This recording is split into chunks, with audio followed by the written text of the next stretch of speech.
we're from Group 9 of 1F, and today we're gathered here to discuss about Safe Bali. But before we start, I would like to introduce my group. I am Karen Angel Nikita as the moderator. We have Duffin here as the timekeeper. We have Russell and Shirley as the participant. We also have Felicia as the note taker. We have Nisa, Freddie, Anthony, and Referent as the participant. So, for our first topic of discussion, it will be about advantage and disadvantage of increasing tourism for Bali. After the end of COVID-19 pandemic, Bali has seen a significant amount of tourists, both from other provinces of Indonesia as well as international countries. According to Statista, as of March 2023 alone, over 1 million international tourists has visited Bali. With this influx of tourists, there has been some positive impacts, but it also gives Bali some drawbacks. So we will take the time today to discuss about those advantages and disadvantages. To start off, what are the advantages of increasing tourism for Bali? Would anyone like to answer? Maybe I would like to answer this again. Okay, the first one, in my opinion, is the benefit of advantage in Bali. Increase to income to locals in Bali. The second one, advantage of tourism is creates job opportunities for locals in Bali. For the example, maybe handcraft Bali or culinary. The last one, advantage is that cultures and arts in Bali are increased. Advantage because tourists are often interested to understand Balinese culture, arts, and traditions in Bali. Okay, so I agree with the last one that you said. We see a lot of tourists being very interested in Balinese cultures, and they're keen on bringing souvenirs, local Balinese souvenirs. So I do agree on that. Does anyone else have an opinion? Maybe I would like to add my opinion. So by increasing tourism in Bali, it will also improve Bali's infrastructure, such as like roads, airport. So it will give a good impact for local and tourists, even for our country. Okay. How does it improve the infrastructure in Bali? Does anyone like? Maybe someone would like to answer Karen's question. Oh, maybe I can talk about that. So, from what I think, it's because the government sees Bali as like a really profitable island, a really profitable region. That's why they would focus more on Bali's infrastructure, which makes Bali's infrastructure better, like what Freddie said, which would be a positive impact for the locals there. That is a very good insight. Does anyone else have? Maybe I can. I think I want to add from Lisa's opinion on job opportunities, like in point 2, I think. Lisa said that it will improve job opportunities. I think that is correct because Bali is dependent on tourists. Bali is more of the tourist side of Indonesia. Maybe I can make an example from the COVID era. In COVID era, Bali is quote unquote dead in the economy and business side of things.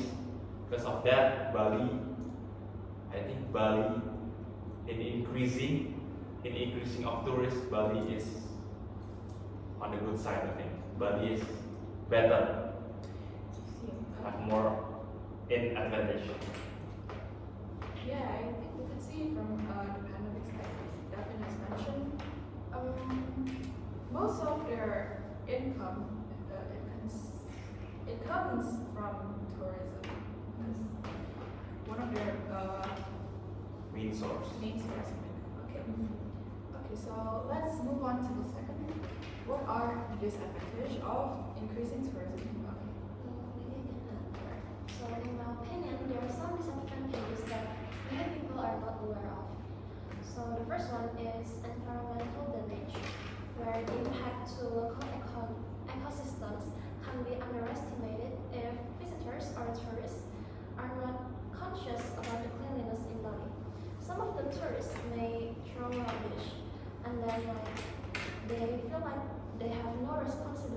keep Bali clean.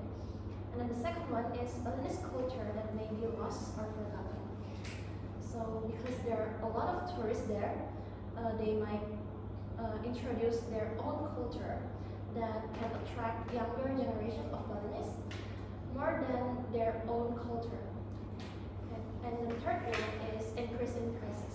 Because surely increase in tourism also increase the economic growth.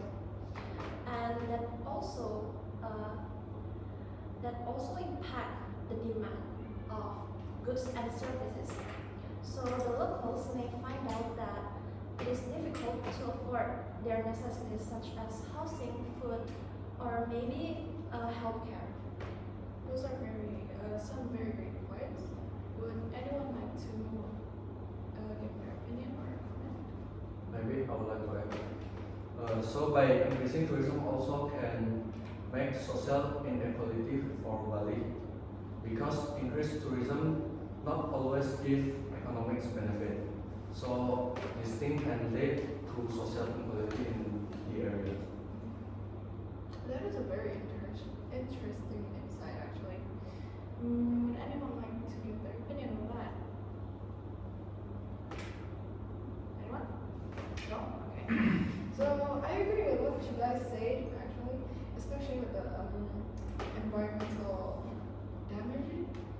There have been reports of coral reefs being damaged due to diving.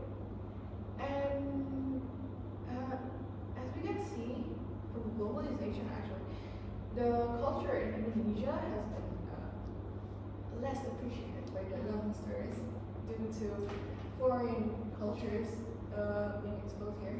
So I agree on that. Okay. So let's move on to the next topic of discussion, which will be about government's action to balance income and cultural preservations and national treasures. So, with the rapid rate that globalization is taking place today, many countries are seeing tourists. Foreign cultures are introduced with those tourists coming in from all over the world, and Bali is actually one of the most popular travel destinations due to their natural treasures and cultural experience. Unfortunately, this increase in tourism has caused the national treasure and the local Balinese culture to decline. Now, responding to this problem, the Indonesian government is taking action to preserve Balinese cultures and also their national treasures. But now, what are those actions that Indonesian government is taking to preserve those national treasures and also culture from Bali? Would anyone like to answer? I want to answer.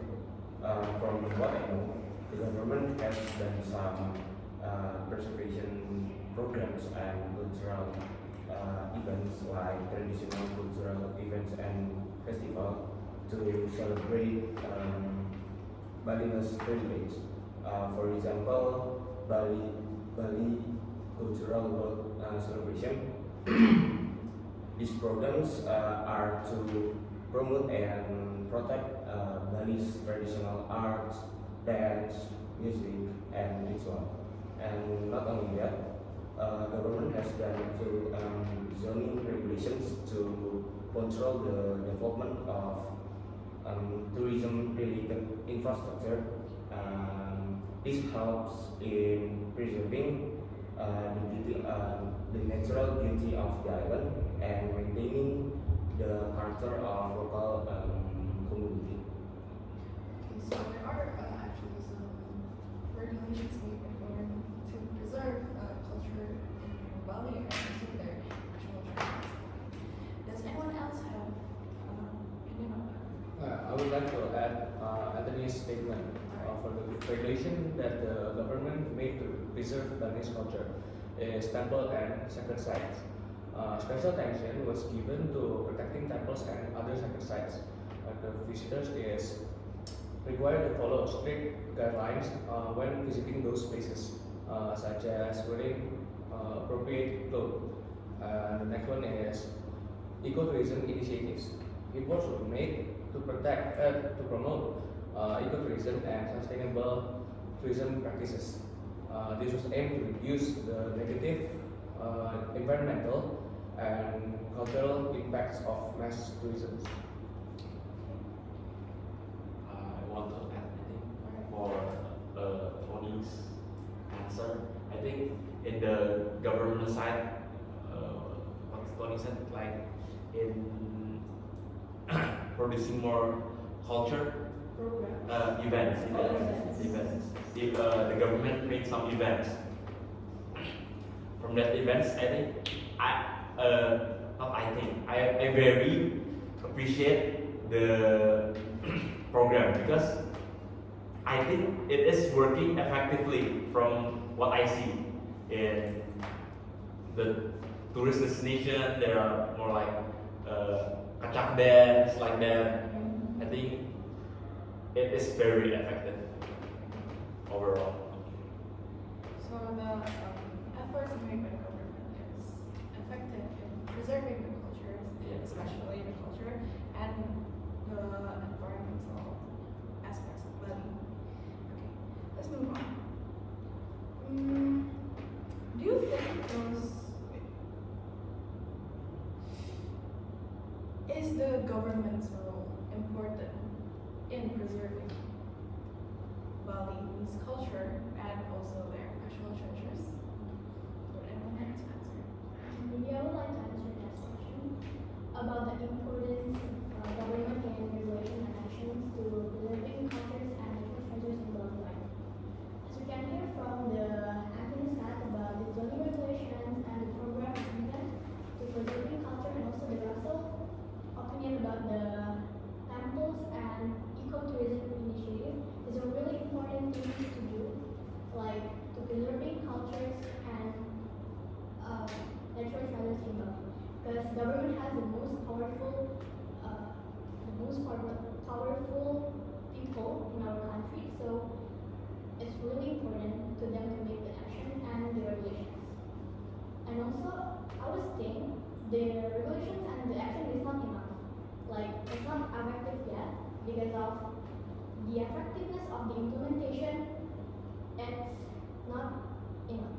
Like there's still a lot of tourism and a lot of local communities is not adhering to their regulations. Like what Russell said about the ecotourism initiative, to not throwing the rubbish in the wrong place, and there's still a lot of people doing that. Like for the recent incident in Pantai Kuta, there's still a lot of rubbish there, like really a lot, and it means there's still a lot of tourism and local communities is not adhering to the regulations. So I was thinking this regulation is not enough yet, not effective yet. So they need to make it more strictly to make the people is adhering to the regulation. I agree on that. I think the government has a really big role to play in this. Yeah, Okay, so because our time is limited, I will end this discussion today. In conclusion, there are advantages and disadvantages of both of increasing tourists for Bali and government's role in preserving the national treasures and also cultures of Bali is actually very important, although those regulations are not enough yet. Alright, that wraps up our discussion today. Thank you for attending. And for the end, I would like to read out our MOM of the day. So today's meeting is called by Shirley, and the facilitator today we have David and me as the note taker. Okay, so the first agenda item that we had today was advantages and also disadvantages of increasing tourists in Bali. And the positive impacts was said by Lisa, Freddy, and also Rive. They gave their opinions, like for example, the increased income for locals, also like the infrastructures become better, and also but for the disadvantage, Rive said it's bad environmentally because it creates damage. And then the second agenda item was government's action to balance income with cultural preservation and natural treasures. So in this discussion, Tony gave his opinion, Russell, Shirley, and David, he also gave their opinion. And Tony said like the government has done some stuff like programs, events, zoning regulations, and Russell mentioned guidelines and also ecotourism initiatives. And that's our MOM for our meeting today. Thank you for the summary. Yeah. This meeting is abandoned.